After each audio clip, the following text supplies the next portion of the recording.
Hello, everybody, and welcome to another piece from my autobiography, White Zulu. I'm Fee, otherwise known as White Zulu, and I left you with chapter 39, the big shock of being kept down a year in second form, of all the worst forms to be held down, because you have to do the fagging. It's in those days it didn't have the connotations of the word it has now. In other words, just being a slave to the prefects. But hey ho, the deed was done. This chapter is White Zulu, chapter 40, my first term repeating second form, standard 6. Suddenly I became rather popular, and all the new girls latched onto me as if I was their mentor. I also had a good friendly relationship with most of the third formers, like Mary, my previous classmates. So I had a foot in both camps. This gave me enormous confidence, and I began to show off and clown around, making everybody laugh. Their positive attention was manna to me, and I thrived on it, adding more and more daring to the practical jokes I played on prefects and staff alike. Third form, standard 7. Back to school again. This time it was my 14th birthday. As usual, Mum and Dad went skiing and touring Europe and England again. Within my first week back, I managed to catch a young bantam rooster when bored and looking for mischief. I was mooching around the African staff compound, somewhere we were strictly forbidden from going, and I managed to corner the fowl and throw my cardigan over it as it crouched, trapped in a corner of a chicken wire fence on the ash pile. Filthy with ash, feathers, foul dung, excuse me, and a new hole in my jersey, I smuggled the bird into the school dining hall and hid it under the stage-like platform where the lady warden and staff ate. There was a deep space between where they sat and where they put their feet, and it was so dark down there that the bantam lay quiet still and no one could see it. I nipped out again just as the bell to line up for lunch rang. The effect during grace was extremely satisfying. When the bantam, startled by one of the teachers putting her foot onto it, flew into the air shrieking with fright, and the stiff, staid old spinsters scuttled about in all directions, screaming as it fled out of the hall, squawking and flapping its stumpy little wings. Only the girls in my form knew who the culprit was, and nobody turned me in. So it was another triumph for my ego. For a change, I was surrounded by friends wherever I went, and I really enjoyed the sensation of being, if not popular, at least accepted as one of their peers. Tagging was a bore, but I was so used to it anyway that it didn't really bother me. I did it all so badly, and I think the new prefects began to despair of me because they had plenty more brand new, eager and fresh victims. The gun a bit high. I'm still in second form. I didn't mean to say third form. I got away with a lot in my second year as a junior. The work was all repetition, And I had all my notes written out from the first year, so I just coasted. Excuse me. It was a poor reflection of the staff and their standards of teaching that they didn't keep an eye on me but let me stare out of the window again. I carried on clowning around to amuse my fellow pupils, as well as immersing myself back in all my favorite library books, especially the one on the young man from the Masai Mara. He haunted me and took over my thoughts on every occasion there was to daydream. And there were plenty of opportunities. I'd grab a seat at the back of the class for myself and stay there, not participating in anything unless called upon. If I was asked a question by a teacher, I always knew the correct answer, as I'd heard it all before and must have absorbed the knowledge by osmosis. I still didn't know how to learn or SWOT, and simply sat and stared at my pages of my so-called prep, with my mind far away, flying over the bushveld in my tiny two-seater zebra-striped Cessna. I am blessed with a photographic memory, so I could look at a page and see it as a picture, including the contents. And if I'd applied myself just the tiniest bit, I would have been the top of the class every year. I was still called Prof or the Professor due to my absent-mindedness, and also because I always had my nose in a book while the others played together or socialized. Now and again, I popped down to the sand for a break from the hectic school life. I was still having my exhausted, cannot get up days, but I'd learnt that if there was something going around, be it a tummy bug or flu or whatever, I'd present myself to Sister complaining of those symptoms. She'd check me over, take my temperature and pulse, and find nothing wrong with me.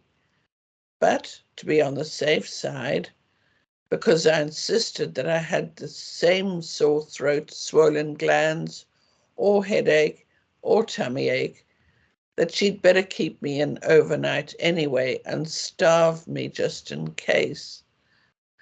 I suppose her opinion of the sand was the same as that of the rest of the school. You really had to be desperate to admit yourself. So I'd have a couple of days bed rest and manage to summon up the strength to get back to school. It was odd that I never had those exhausted days during school holidays. But although I rode and played a lot of sport in the way of swimming and tennis, none of it was competitive. And I also rested a lot, lying on a rug in the shade, out of sight of Mum and everybody else, to read for hours on end, the sort of rest I never got at school. At the end of my second year, in second form, during the summer holidays, I woke up one morning feeling very peculiar. My head was hot, my eyes ached, and my body felt as though I'd been hit by a truck. It was the day that we were all supposed to be going out to see a film in Howick that night, and I'd been looking forward to it immensely. It was kind of like every 5 years our parents took us to the cinema. I tried to drag myself to breakfast, but I must have looked sick because even Mum noticed and sent me back to bed. Stay in there and I'll come and take your temperature after I've finished my breakfast, she called out to me from the dining room. I went back and sank my burning head gratefully back onto the cool pillows. Dine followed me. Don't you dare mention you're sick now, she whispered, seething with anger. You'll make us all miss the film. If you tell Mum you're sick, I'll come and punch you. I knew she meant it. Mum came in eventually, shaking down the glass thermometer she kept in her first aid cupboard. She stuck the cold tube under my hot, dry tongue and said, I'm just popping out to show Jomela where to mow the lawn. Don't touch that. I'll only be a minute. I lay there and listened to her shouting to Jomela, and then the petrol mower starting up, and I waited and waited. But half an hour went by and nothing happened. So I took the thermometer out and peered at it. I couldn't read any little line among the strange numbers there, so I shook it like I'd seen her do and cracked the glass bulb end on the edge of my bedside table as I brought my arm down sharply as she'd done. There was a loud snap, and a little silver ball shot out of the broken end and landed on my blanket.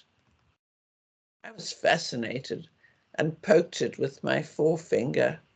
It wobbled and broke up into tiny balls, which rolled around the blanket and then joined back to the main ball again, just like magic. I spent a happy hour or so playing with my new toy until it was grey with blanket fluff and I was starting to feel really sick. I ran to the loo across the passage from my room and was sick.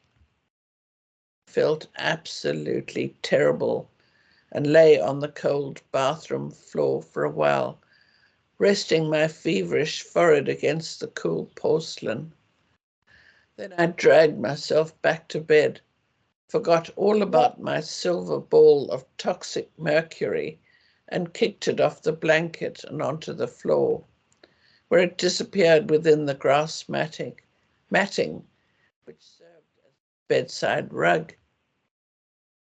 I threw the 2 bits of broken glass out of the open window into the hydrangeas which grew there, and lay back on the bed, my aching head spinning. I fell into some sort of feverish doze because I woke to find Mum standing there. Do you want some lunch? I'll get Evelina to bring you a tray. She'd completely forgotten that she'd left me in mid-temperature taking, got herself immersed in her garden as usual, and completely lost track of time. Luckily for me, she'd also forgotten about the thermometer. Mum's nursing skills remained as remote as the rest of her mothering instinct. Days would go by when the only person I saw was Evelina, who hurried in to change my bedding, wash me, and bring me food. Even then, she'd been told not to linger in case she caught this dreaded disease. Measles did kill a lot of Africans, as it was a disease brought in by the settlers, and the indigenous people had no natural immunity to it. German and ordinary measles, mumps, smallpox, and so many other European illnesses killed so many of the native population, particularly the very young, the very old, and the weak ones. So Evelina was quite frightened to either catch it herself or take it home to Mpandla to cause havoc there. My sisters were also banned from coming anywhere near me, as nobody else had had the disease yet either. Since we'd been so isolated as children and only been associated with white children when we went to boarding school. Mum brought me a small transistor radio, but there was nothing on it worth listening to, as the broadcasts were strictly half and half English and Afrikaans, which I didn't understand or want to. We'd been taught to hate the Afrikaners and everything to do with them by first our parents and then at school. The English program was divided into talk and classical music, which I'd also learned to hate.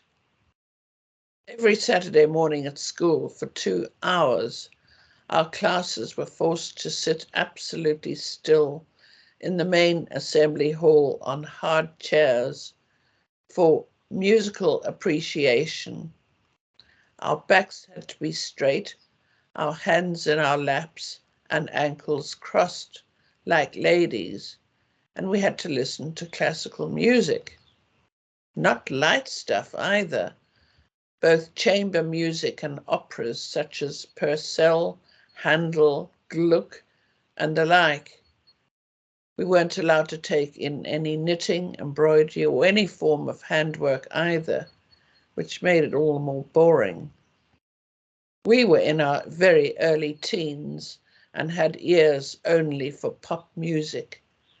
The utter tedium of having to sit so uncomfortably still for so long and be made to listen to such heavy classics, like all the religious stuff and too much chapel and church, had put me off for life.